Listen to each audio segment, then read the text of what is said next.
ഷൊർണൂർ വാടാനാംകുറിശ്ശിയിൽ അയൽവാസിയെ മരവടി കൊണ്ട് തലയ്ക്കടിച്ച് ഗുരുതര പരിക്കേൽപ്പിച്ച സംഭവത്തിൽ സഹോദരങ്ങൾ അറസ്റ്റിൽ.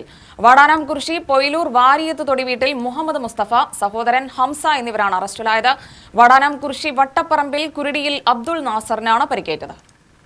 ഇക്കഴിഞ്ഞ ഞായറാഴ്ച ഉച്ചയ്ക്കാണ് സംഭവം. പ്രതികളുടെ ഉടമസ്ഥതയിലുള്ള സ്ഥലത്ത് പാറ പൊട്ടിക്കുന്നതിനെതിരെ അബ്ദുൾ നാസർ ദിവസങ്ങൾക്ക് മുൻപ് കളക്ടറേറ്റിൽ പരാതി നൽകിയിരുന്നു.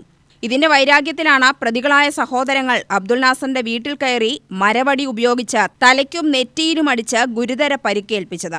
ഇയാൾ പട്ടാമ്പി ആശുപത്രിയിൽ ഇപ്പോഴും ചികിത്സയിൽ തുടരുകയാണ്. പരാതിയുടെ അടിസ്ഥാനത്തിൽ പോലീസ് നടത്തിയ അന്വേഷണത്തിൽ പ്രതിയായ മുഹമ്മദ് മുസ്തഫയെ പെരിന്തൽമണ്ണ ആശുപത്രിയിൽ നിന്നും ഹംസയെ വീട്ടിൽ നിന്നുമാണ് പിടികൂടിയത്. വധശ്രമത്തിനാണ് ഷൊർണൂർ പോലീസ് ഇവർക്കെതിരെ കേസെടുത്തത്.